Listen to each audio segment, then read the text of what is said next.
It's officially been almost 2 years since I've embarked on this new chapter of my own style journey, and now after having this experience as well as the compounded experience after having built up my style twice before, completely from the ground up, I'm able to share those experiences as well as share a lot of the mistakes that I made that hopefully any of you guys who are just now starting your wardrobe, or maybe you're just getting into fashion, or maybe you guys are looking for something a little new, hopefully you guys don't make the same mistakes that I did. Because I get it, men's fashion can be costly. It's not something that's meant to be cheap. And while you don't have to go spending thousands and thousands of dollars, you also don't want to skimp out on buying the cheapest garments, especially in the beginning, because these garments aren't going to last, and it's also just going to reflect very poorly on you. But we're going to get into all of that a little later. But basically, the purpose of today's video is to inform you guys and bring to light some of the men's fashion mistakes that you should never, ever make. I'm guilty of pretty much almost all of these that I'm going to name in this video, just because I definitely did not have the information that I have now. There was not as many creators in terms of men's fashion while I was growing up, and the fashion landscape was also very different. I feel like now is better than ever to restart or reinvent yourself in terms of your style, because of how inviting, how open, and just how blurred the lines are when it comes to men's fashion, when it comes to trends, when it comes to the way that men consume clothing, when it comes to the way that the public perceives men's fashion, as well as how the brands themselves service menswear as a whole. So anyways, guys, why don't we get right into the first men's fashion mistake that you should never make, which to me is one of the most important ones, which is buying clothes too fast. You don't want to buy too many garments too quickly at one time, because I do think that there's merit in working with what you got. It trains you, it gives you experience on how to style with a minimal closet. It also challenges you to try things a little differently, to work with what you have, to incorporate pieces you might have already had that you haven't worn in a very long time. And you also kind of want to spread your funds a little bit. I, for one, don't really like copping clothes every season in terms of like a bigger buy. I like to sporadically buy pieces that I like here and there, because at the same time, brands have drops throughout their collection throughout the season, and oftentimes they're gonna hold some of their best pieces until towards the end of the season. So I don't really believe in seasonal buying. I believe in buying pieces that you like as you see them. So you really don't want to buy clothes too fast, and I used to do this all the time, especially when I first started this channel, and I would kind of find myself in a place where it's like, wow, I see this really cool jacket or this gorgeous sweater, but I already spent all of my clothing budget at the beginning of the season, and that kind of sucks. You also don't want to cop clothes too fast, because as a menswear enthusiast, you're literally learning every day, especially if you're in places like New York, if you're in Thailand, Korea, like these bigger fashion cities. You're always learning. Pretty much every time you walk outside, like, you're seeing new things, new ways people are dressing. You get inspired, and you want to give room for that kind of growth and exposure. And if you copy your wardrobe way too quickly, you're not really allowing yourself to incorporate all of this information, all of this accumulated style knowledge into your wardrobe, and you're kind of locking yourself into one particular look and into one particular era of yourself. And then what inadvertently ends up happening is you kind of always tend to look the same, because you're rotating this one type of look when it comes to the overarching theme of the wardrobe. So that's why I think it's better to spread your funds and try to not copy your clothes too fast. The second men's fashion mistake that you should never make is not knowing your measurements. And this is something that I'm super guilty of. I used to be so lazy when it came to measuring my own clothes, when it came to measuring myself, or when it came to getting someone to measure me. And basically every time I would go shopping, especially when transitioning into the oversized kind of look, it was very hard, because there is a fine line between oversized and too baggy. And I would either find myself with something that wasn't oversized enough, so it wouldn't look good with the oversized clothing that I already have in my wardrobe, or it would be too big and it would make the rest of my wardrobe either look too slim, or it would just look plain huge on me. The thing is, guys, even oversized clothing has to fit you. It still has to follow the contours of the body. Bagginess is not just bagginess. There is an entire science to it, and it does have to be somewhat kind of proportioned to the body. And for those of my viewers who are into the slim leg and slim clothing type of look, you definitely have to know your measurements for that, because otherwise you can get things that look look too skinny, or you can get things that just aren't slim enough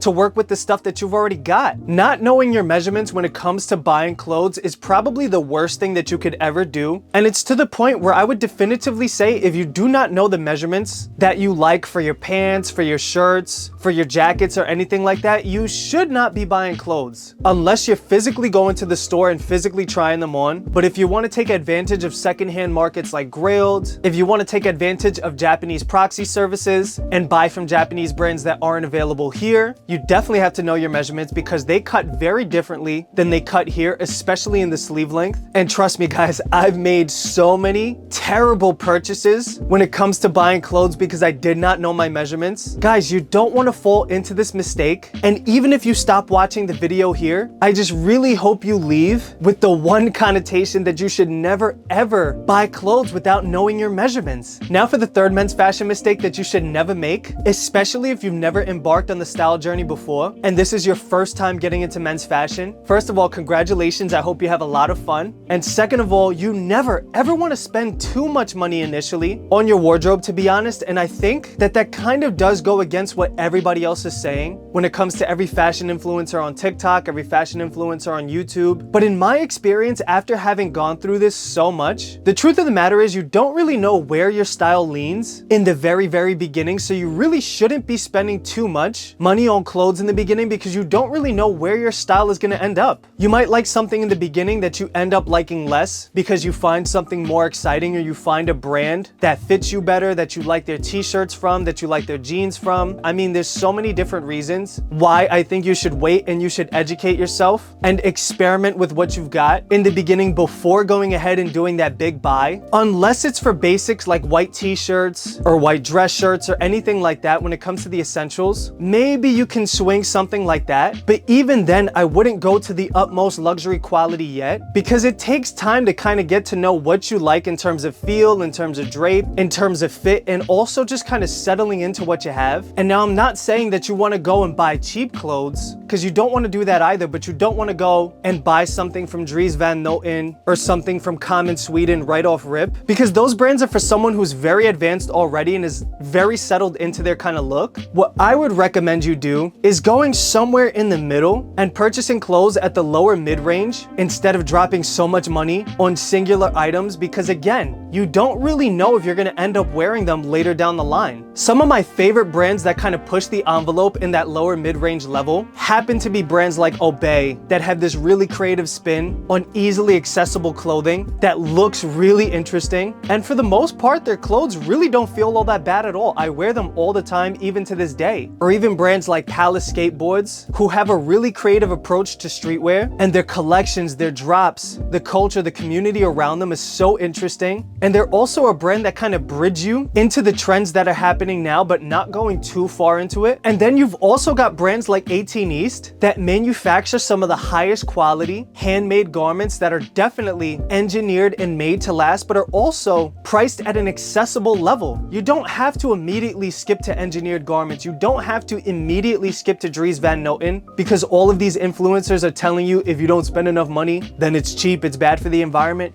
You're still trying to get to know yourself. And to be honest, there's plenty of brands nowadays that are made to exist in the median when it comes to luxury and cost effectiveness. And these brands are perfect for you to restart your wardrobe with. So yeah, don't let anybody tell you that you have to spend thousands of dollars in the beginning without you taking the proper time to educate yourself, to observe, and to kind of feel comfortable in your own style. The fourth men's fashion mistake that I want to talk about that not a lot of people touch upon when it comes to this topic, but I think it's very important when it comes to longevity and when it comes to really solidifying a base foundation for the wardrobe. And basically the fourth mistake that you should never make is, I think you should never buy knits before you have enough wovens. Now, what do I mean by knits and wovens? Well, basically, woven fabrics in the most simple sense are fabrics that are literally woven together. The fibers are literally intertwined to create the fabric itself. And the thing with wovens is that if there's a little tear or if there's a thread that comes out, usually for the most part, you could either stick it back in, it can be rewoven, or you can just simply cut it out. They've also got a lot more structure. For the most part, they can take a lot more abrasion, and they're also a lot easier to tailor when it comes to letting things out and making them bigger, when it comes to taking things in and making them tighter. But the thing with knits is that at the end of the day, they're very delicate items, especially when you start getting into the thicker gauge or the hand knitted stuff. And basically the construction of a knit is it's actually a bunch of fibers that are looped together in one continuous yarn. So it's not separate fibers or separate yarns that are intertwined, but they're all just looped together, which gives it that stretch, but it also gives it that drape. And for the most part, they do have a little bit of better temperature control. But the truth of the matter is, because it's one continuous yarn, if you get a pull in a knit, you either have to kind of crochet it back into a degree, and for the most part, it likely will never look the same, or you just kind of have to deal with it and let it kind of unravel. Because if you cut this yarn, the garment eventually is going to disintegrate into one long continuous yarn, and eventually you're not going to have a sweater anymore. Now, this rule doesn't necessarily apply to boxers or sweatpants or t-shirts or tank tops, because those are necessities and you need them. But at the end of the day, if you don't take care of them, they can end up pulling and they will unravel. But you definitely want to hold off on the cashmere sweaters, and you want to hold off on the merino wool cardigans until you have an established base of wovens that can carry you throughout an elongated period of time, because you don't want to end up spending all this money on cashmere sweaters or woolen cardigans, because if you end up wearing them every day, chances are you're gonna get a pull or you're gonna get something that's gonna unravel. So definitely make sure that you have a bunch of wovens first before you end up going and copping a bunch of knits. And now for the fifth men's fashion mistake that I feel like a lot of fashion influencers don't speak about, is not caring for your clothes properly. Guys, learn how to read the care labels on your clothes and start really making it a mission to understand how each garment needs to be cared for, and just pay more attention to what you guys are using when you're washing your clothes. Theoretically, garments can last you upwards of 10 years plus if they're of a certain level of quality and if you care for them properly, which is ultimately going to minimize the cost that you have in the end, because eventually you're going to have quite the extensive wardrobe and you won't need as much. I have garments that I've literally had for 10, 11, 12, even 13 years just because I've cared for them properly, and just because I've kept wearing them, I've taken care of them, I understand how to care for them. I mean, it goes without saying that you should always wash your whites separate from your colors, but you should also know which detergents work for whites and which detergents work for colors. And not just that, but you have to know the temperature that you can wash your clothing on, because temperature has a lot to do with the structure of the fiber itself. Some fibers can't take super extreme heat. A lot of fibers end up shrinking in extreme heat. There are so many different fibers that are used to make clothing, and they all react differently to different temperatures. And basically, to me, my general rule of thumb is, if you don't really know, then always